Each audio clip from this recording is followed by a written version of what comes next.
Hey guys, welcome back to the podcast. And in this episode, I'm going to be showing you the background on what happens before the consult with high ticket sales. Because honestly, most sales are either made or lost before you even get on the call with someone. The goal is to walk you through the 3 things that I do before every consultation to eliminate objections ahead of time and create a no pressure I'm in environment. And then I'm going to share with you something that will totally shift the way you sell, especially if you're tired of using scripts or feeling like someone you're not on the consultation. So let's get into this first thing that I do, which is pre-educate through my content. If a lead has been watching my content, they should already know the value of my program. They should understand the process of how my coaching works. And most importantly, they should know the why behind my method, because every coach has a different why and every coach has a different method. That's actually what you're signing up with them for. So when I'm creating content, it's not just about sharing the tips or the tools, it's about creating ascension-based content. And I get all of our coaches inside of Coach to Coach to do this. I show them the entire transformation process with my content.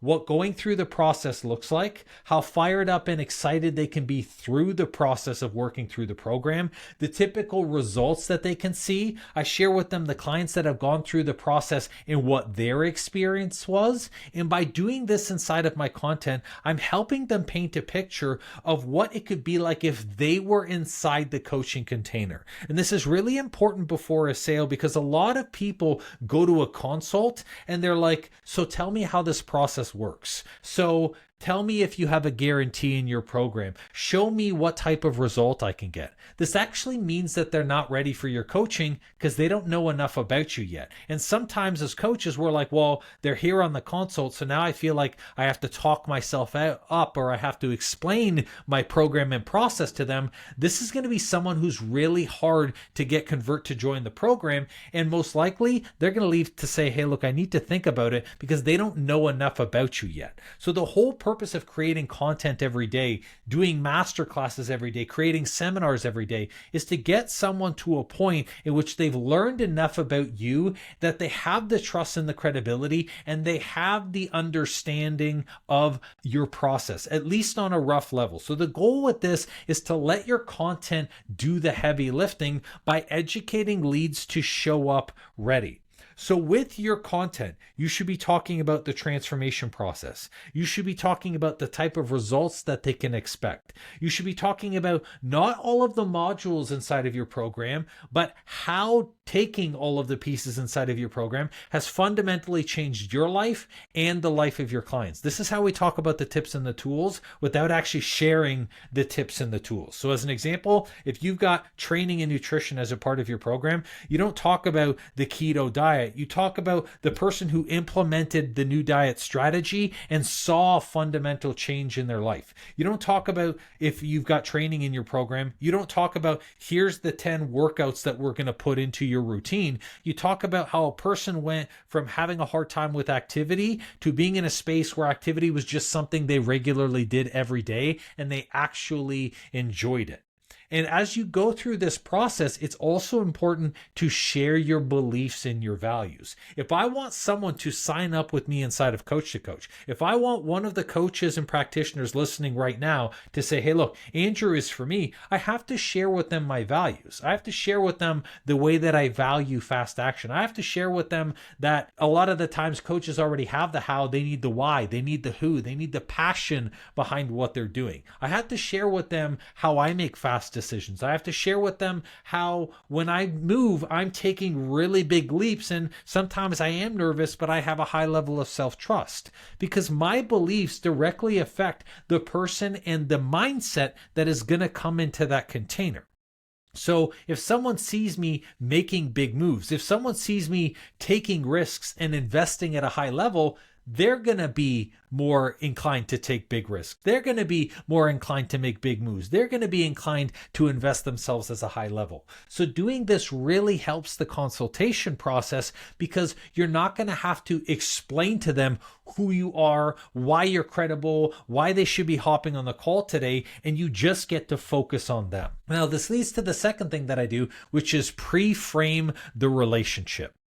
Before anyone books a consult call, because I still do consult calls, they already know the context. I don't do pressure. I don't do convincing. I don't do coaching on the call. So from the start, I position our call as a decision support call. It's not a pitch fest. It's really about showing up and say, hey, what do you need? What do you feel like your challenges are? And then from there, this is what I recommend. And the whole purpose about this is to remove fear and basically sets the tone for what the call is going to be. A lot of coaches, when they offer a consultation call, they give the understanding to the person who's booking in that they're going to, like, you're going to leave here with a game plan. This is going to be a strategy session for you. I'm going to walk you through a bunch of stuff. And so the person goes, oh, great, this is awesome. I get free coaching. And your consultation is not coaching. Your consultation is not to help them work through this problem to get them to a place where they don't need a coach. The entire purpose, think about it like a doctor. If you're a doctor and you're prescribing something to a patient, I haven't worked with you as a patient. I don't even know what the issue is. I'm here to recommend and start where we are going to start in this journey. I'm not here to all of a sudden tell you all of the medications you should take, prescribe a bunch of stuff, and then say, hey, be on your way. That's actually being irresponsible as a practitioner, and that's being irresponsible as a coach. If you don't know enough about them yet, the whole purpose of a consultation is for you to ask the questions to make sure they're ready, for you to make sure that if there's any beliefs, you can overcome the beliefs so they succeed inside the container, and then to put them on the path or the right program that is going to make the right sense for them.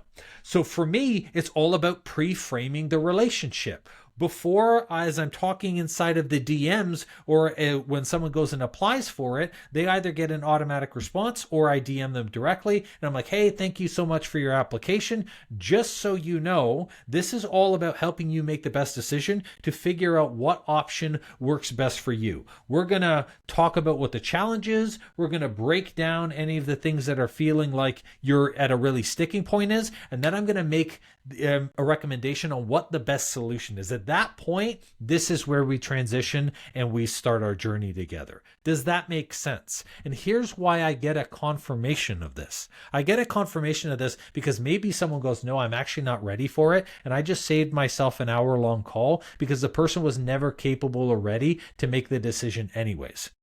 So it's not coaching. This isn't like I've hired you or you've hired me and you're a client for this hour and you're going to get some sweet coaching. It's really about like, look, I'm here to just see what the heck is wrong. And when we do this, this also makes sure that I'm respecting my time because I'm also laid up front what the expectations are.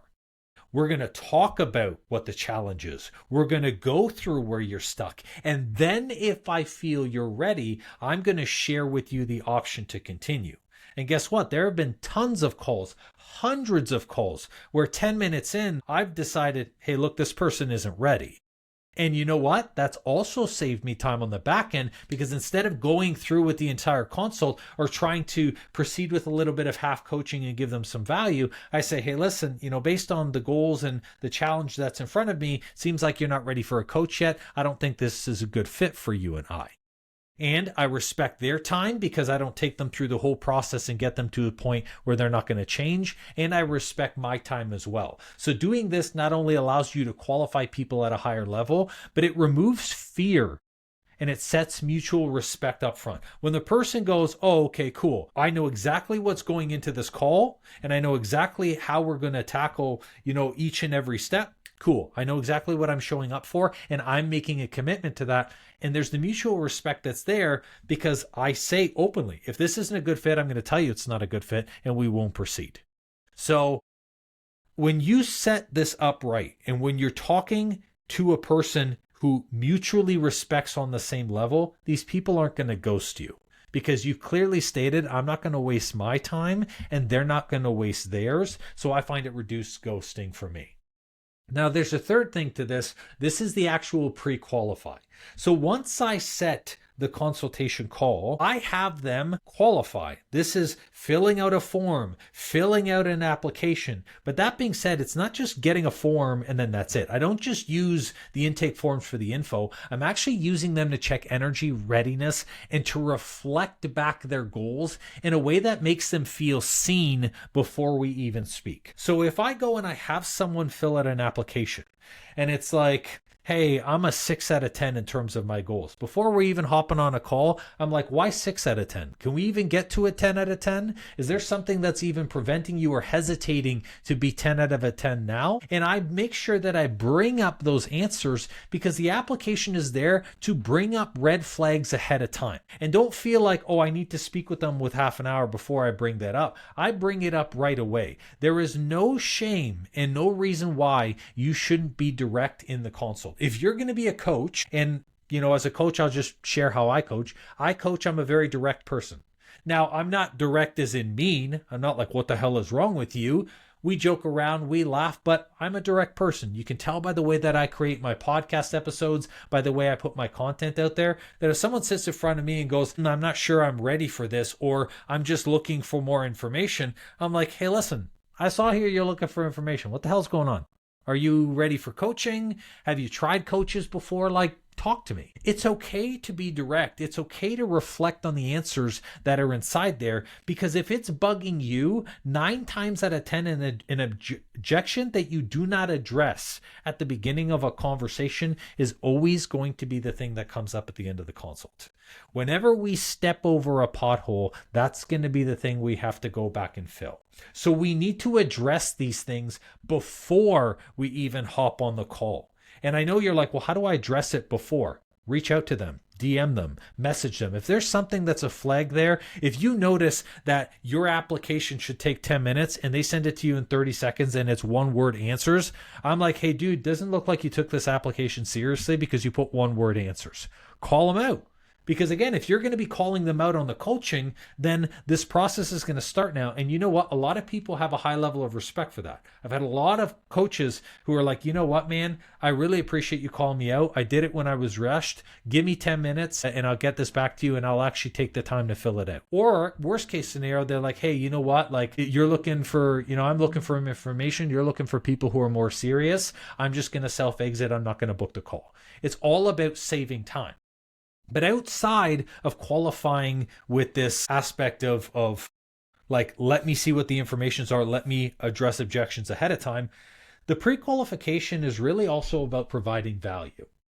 It's not just about booking a consult to have a sale. I need to make sure that this person understands that I can give them a lot of value, that they can trust me as a coach, and that there's a heart level of investment with me too. I'm not just setting up a call and I'm back to back on calls and I don't give a shit about who you are. I care about your business. When someone fills out an application to coach, whether they look and fill out their social media stuff or not, I'm looking at all of their channels. I'm looking at their websites. I'm trying to find as much information that I can about them because I'm invested in their brand. If someone's taken the time to book a call with me, I want to know who the hell they are. I want to know what their dreams are. I want to look at their last posts. I want to see if they have a podcast, listen to a few of the episodes so I can get an understanding of why they became a coach in the first place. There's a level of heart investment that's there for me. And so in order for me to make sure that you're just as invested, there's got to be a level of investment for you too. So once you fill out that application, I'm not just like, cool, I'll see you on a call 4 days from now. I'm like, hey, listen, share with me some of your goals. I'd love for you to watch this free training. I give them value up front. I send them emails that are outside of the campaign. That's like, hey, listen, even something like a personal video and just say, look, I checked out your last 3 pieces of content and I give feedback. When you give extra value, you give people a reason to show up and want to be there. If they're just booking a call through a self-link and then it's just an automatic response and you know when you're just getting an automatic response and they're like, this person's not really invested, it doesn't really matter if they don't show up. It doesn't really matter if they have to reschedule. And this is where you might find yourself having a lot of reschedules, a lot of no-shows, or a lot of people who are looking for information instead of looking for coaching. So doing these 3 things is about creating trust, and it's about making sure that we're overcoming these red flags so they are less likely to surface. And look, I talk a lot about the sales process because most coaches are, or at least most coaches that I've worked with, are selling in a way that's completely disconnected from the way that they actually coach. Right? Like most coaches are intuitive, they're warm, they're service minded, they're looking to come from a place of care, they're looking to transform your life. But then for some reason, their sales process, it's rigid, it's forced, it's robotic, it's not authentic, it's coming there with objections or with objectives. And what happens is you, when you come with an objective, you get an objection. You get someone who goes, this coach is not who I saw on social media. It's not the person that's in front of me. And so when it feels forced, there's going to be resistance there. And this is where it stops being a team. Like just like a doctor with a patient, a doctor's there to help you. They're not there to fight against you. The consult is not about winning or losing. It's not about I win, I get the sale, because that means the other person loses and they feel bad or they feel like they're being sold to, right? When you stop trying to convince people to join and you start coaching them through the decision, and that's really what it is, breaking beliefs and coaching them through the decision, that's when everything changes. It's when everything changes for them because they see new beliefs, they feel better in the consult, they're excited to pay you.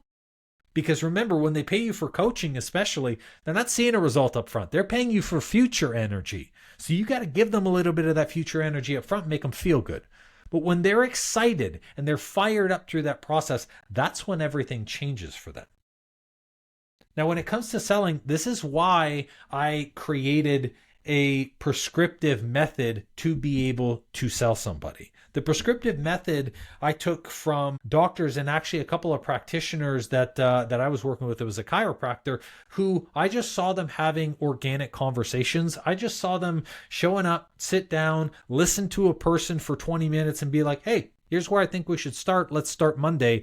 And then seeing them say yes, seeing them say, hey, I really appreciate you hearing me on this. I really appreciate you understanding where I'm coming from. I never saw this way. I never considered this belief pattern.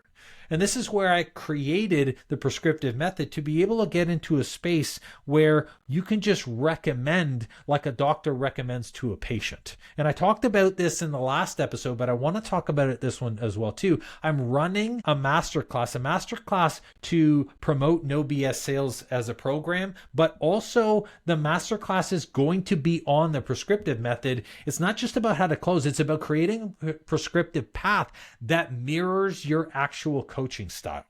This is about getting you to the point where you can sell the same way that you've been serving. Just openly, honestly, you show up, you tell it how it is, people love you, and they're excited with the process. It's about leading with service, where instead of focusing on the script or the what program am I going to sell them, what payment options do I have, it's just about having an honest conversation. And then when they're ready and they're willing, they're like, hey, look, let's just do it. And they give you the card up front.